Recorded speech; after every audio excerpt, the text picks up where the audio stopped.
오늘 이 본문 말씀은 1절부터 7절까지는 하나님의 사람들이 자기 위에 있는 권세자들에게 어떠한 태도를 가져야 하느냐 하는 것을 말씀하고 있고요.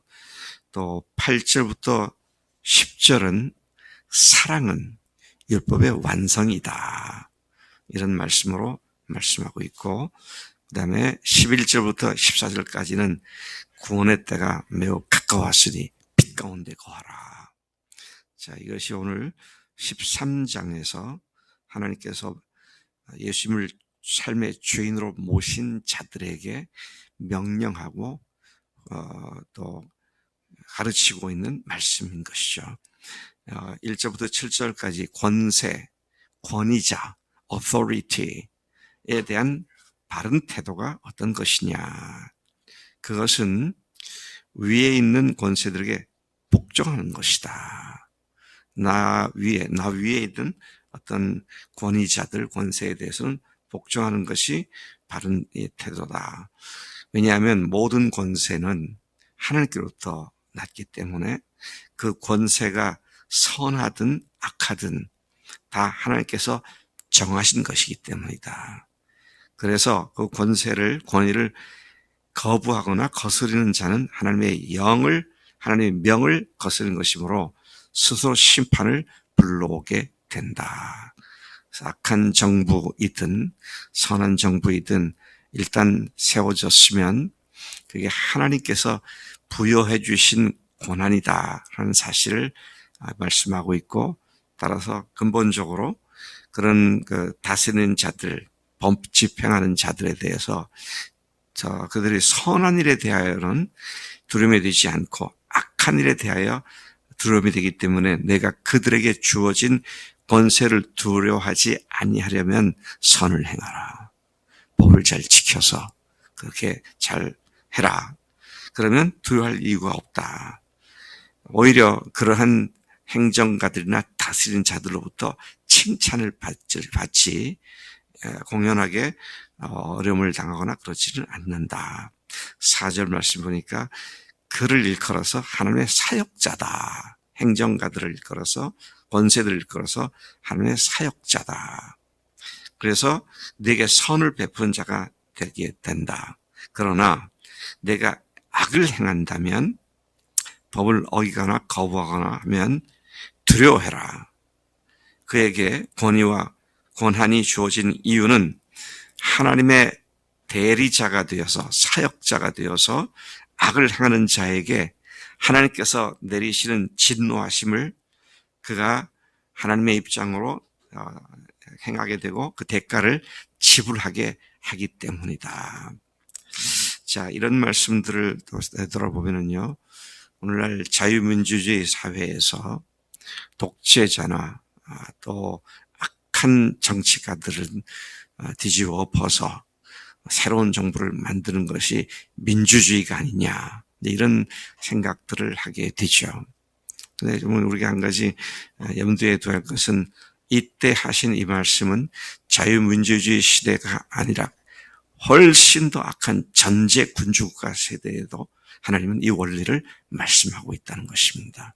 자, 그런 의미에서 건전하게 교회, 정치 지도자들이나 이런 사람들이 잘못하면 건전한 방법으로 건의하고 할 수 있지만, 그것에 거부하고 하는 것은 일단 너희들에게는 큰 위협이 되고 두려움이 되는 것이다. 이런 말씀을 하고 계시는 것이죠. 그렇기 때문에 권위에게 복종을 해야 하는데, 너희들은 진노 때문에 하지 않고 양심을 따라 해야 한다. 그런 말씀으로 말씀하고 있습니다. 이어서 6절에 보면 세금 바치는 문제에 대해서는 적용을 하고 있습니다. 내가 국가에 세금 바치는 것에서도 마찬가지다.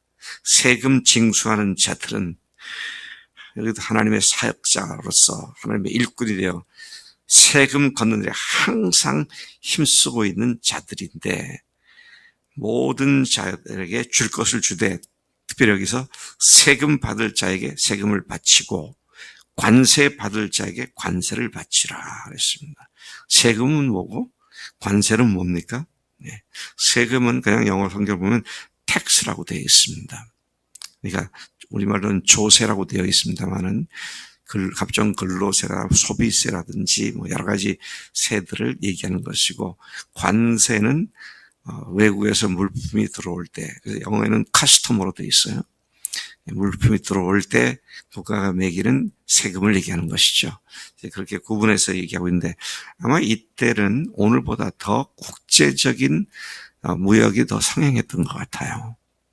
그래서 이 세금에 대해서, 관세에 대해서 성경이 자주 나오는데, 더더구나 지금 로마의 통치하에 있기 때문에 국제적인 그런 장사하는 일들이 빈번했기 때문에 더 이런 말씀을 하지 않았을까 생각을 합니다. 두려워할 자를 두려워하고 존경할 자를 존경하라. 그렇게 함이 너에게 두렵거나 거리낌이 없게 해주는 당당함과 자유함 가운데 살아가게 해준다. 여러분, 뭔가 하나 조그마한 것도 법을 어기면 걱정되잖아요. 그래서 제가 어제 바쁜 시간에 저기 농협 가서 자동차세가 나왔더라고. 6월 말까지 기한이더라고요. 그럼 내가 6월 말에는 없으니까 세금부터 내겠다. 그래서 일부러 가서 세금을 냈습니다. 안 내고 갔다 6월 8일 돌아올 때까지 찜찜할 거예요. 세금 안 냈는데. 그러면서. 그리고 또 어제 또 일부러 시내를 나가기 위해서 여기 앞에 내거리에서 우회전을 합니다. 항상 제가 거기에서 한번 실수를 해가지고 범칙금을 낸 일이 있는데, 과태료인가요? 낸 일이 있는데, 돌아서자마자 이제 신호등 다 없어졌으니까 속력을 내잖아요. 근데 속력을 내면서 불과 20-30m 앞에 저기 카메라가 있어요. 근데 그거는 거기서 제가 46km에 56,000원을 냈거든요. 왜냐면 스쿨존 어린이 보호 지역이니까 옥부구는 거기 어린이 보호 지역이라고 거기에 저기 카메라가 있는 게 아니고 다른 용도로 돼 있는데도 불구하고 나왔더라고요. 그래서 우리 최 집사님 집에 돌아가실 때 늦었다 빨리 가겠다고 흥당지어서 우회전 해가지고 샥 하지 마시고 그 카메라까지는 잘 기어가시다가 근데 어제도 나가다가 생각 없이 가다 보니까 지나면서 보니까 41km인가 그래. 아이고 이거 또 내가 생각 없이 갔구나. 그러니까 집사람 보고 이거 또 곧 범칙금 내라고 날아오는 거 아니야? 그랬더니 집사람이 아닐 거야 괜찮아. 그건 아닐 거야 괜찮아는 자기 위로지. 실제 지켰으면 날아올 수 있잖아요. 근데 그런 거 사소한 것 하나도 안 지키면 그 마음에 거리낌이 되잖아요. 우리 하나님께서는 우리 그리스도인들이 그런 거 안 지켜서 거리끼는 삶을 살지 말라고. 자유한 사람들이 그렇게 하지 않으려면 권위에 대해서 순종하고 또 법을 잘 지키고 그래야 국가 생활을, 시민 생활에 당당하고 자유롭게 살 수 있다. 8절부터 10절은 사랑은 율법의 완성이다. 너무 귀한 말씀입니다. 독생자 하나님이신 예수님의 죽으심으로 모든 죄를 단번에 영원히 완전히 받고 자신의 주인을 부활하신 예수님으로, 하나님으로 바꿔 모신 자들이 율법을 이루는 삶을 사는 문제에 관하여 교훈을 주신 말씀이죠. 8절에 피차 사랑의 빛 외에는 아무에게든지 아무 빛도 지지 말라. 참 귀한 말씀이고요. 저는 이 말씀을 늘 마음속에 생각하면서 삽니다. 내가 누구에게든지 사랑의 빛 외에는 어떤 빛도 지지 않겠다. 제가 예수님을 주님으로 모신 대학생 시절 이후 오늘까지 살면서 하나님 빛을 지지 않게 해주세요. 하나님의 사람들은 꾸임을 받을 줄 꾸지 않는다 그랬는데 하나님 은행 융자라든지 이런 것도 다 빛이잖아요. 사실 따지고 보면 최대한, 그래서 저는 뭘 사더라도, 분할해서 이렇게 하지 않습니다. 그게 다 빚이잖아요. 그렇게 사는데, 그렇게 사니까 어떻지? 그렇게 물으면 아무 불편함이 없어요. 그거 없으면 안 될 것 같아서 우선 빚을 내서 물건들을 사들이는데 그게 늘 따라다니죠. 자, 그런 의미에서 피차 사랑의 빚 외에는 아무에든지 아무 빚도 지지 말라. 사랑의 빚이 뭡니까? 형제가 나를 사랑하기 때문에 베푸는 사랑의 빚이라고 말을 합니다. 그런데 그 사랑의 빚은 채무 관계를 형성하지 않습니다. 사랑은 그 어떤 것도 속박하지 않기 때문이죠. 목사님, 근데 실제 살다 보면 굉장히 어려울 때가 있잖아요. 그러면 어떻게 해야 돼요? 빚을 내든지 해야 할 때. 그럴 때는 믿음의 식구들에게 이걸 위해서 얘기하고 기도해달라 그러고, 그러면 믿음의 식구들 중에 누군가가 마음속에 저 형제를 도와야겠다, 그런 마음을 성령께서 주시면 그냥 그 빚을 갖다가 돈을 빚으로 주는 게 아니라 그냥 주어라. 그냥 주어라. 근데 그래서 저도 이 말씀 따라서 그냥 주었어요. 근데 또 한 가지 조심해야 할 거는, 그냥 주면 그 사람에게 나쁜 버릇을 생길 수 있기 때문에 내가 빌려준다. 이것은 형편이 날 때 그때 갚아라. 그렇게 하고 아무 채용 증서도 쓰지 않고 그렇게 줬어요. 한 5천만 원 누구 준다 그러면 채용 증서 써야 되잖아요. 담보 저당 잡히고. 그래서 여차하면 그것을 갖고 나중에 변상받기 위해서. 근데 주님 앞에서 주님이 우리에게 말씀하신 원리는 그렇게 하지 말라는 겁니다. 그래서 저는 그래요. 이거 빌려주는 거다. 기회가 되면 갚아라. 그런데 속으로는 안 갚아도 못 갚아도 나는 괜찮으니까. 그렇게 생각을 하고 말은 그렇게 표현을 해요. 경제적인 문제에서 자기가 책임지는 태도를 가져야 하니까 말이죠. 전에 한번 그랬더니, 한 20년 전 얘기입니다. 그랬더니 어떤 형제를 제가 2천만 원을 빌려줬어요. 하나님의 가족이니까. 근데 그 형제는 그것을 감사하게 받았는데, 부인은 나중에 보니까 어떤 사람이 우리 교회 한 1년치 안 나왔는데 조금 아직 믿으면 안 돼 있는데, 그 사람이 죽는 소리하고 앓는 소리를 하고, 그러니까 그 형제 부인이 그 사람 보고 목사님 또 얘기해. 목사님 돈 주셔. 그래서 이게 이런 식이 되면 안 되겠구나. 사랑 때문에 주는 거지 돈을 빌려주거나 하는 것은 그건데. 그래서 여러분, 우리가 현대의 채무와 채권의 원리는 어긋나는 것으로 보일지 모르지만 형제에 부족한 것은 그냥 주라 그랬습니다. 별리나 이자나 이런 거 받지 말고 그냥 주라 그랬어요. 그리고 갚으면 되고 못 갚으면 안 받으면 되고, 이제 그런 자세를 가져야 한다는 것이죠. 그래서 한번 생각해 보세요, 여러분. 나는 형제이기 때문에 헌금하는 거 말고요.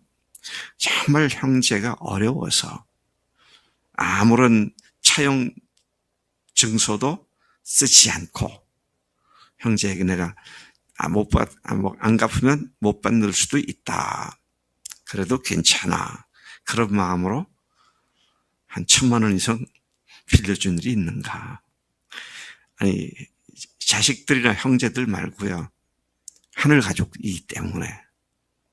지금 하나님의 말씀은 오늘 이런 사랑의 수준을 얘기하는데, 그런 사랑은 율법을 완성하는 것이다. 지금 그렇게 말씀을 하고 있는 것이죠. 율법이 뭐라고 말하고 있는가? 간음하지 말라, 살인하지 말라, 도둑질하지 말라, 탐내지 말라 한 것과 그 외 많은 계명들이 있지만 내 이웃을 네 자신과 같이 사랑하라 하신 그 말씀 가운데 다 이것이 포함되어 있는 것이다. 그래서 10절, 사랑은 이웃에게 악을 행하지 않고 선을 행하는 것이기 때문에 사랑은 율법의 완성이 되는 것이다. 그렇게 말씀하신 것입니다.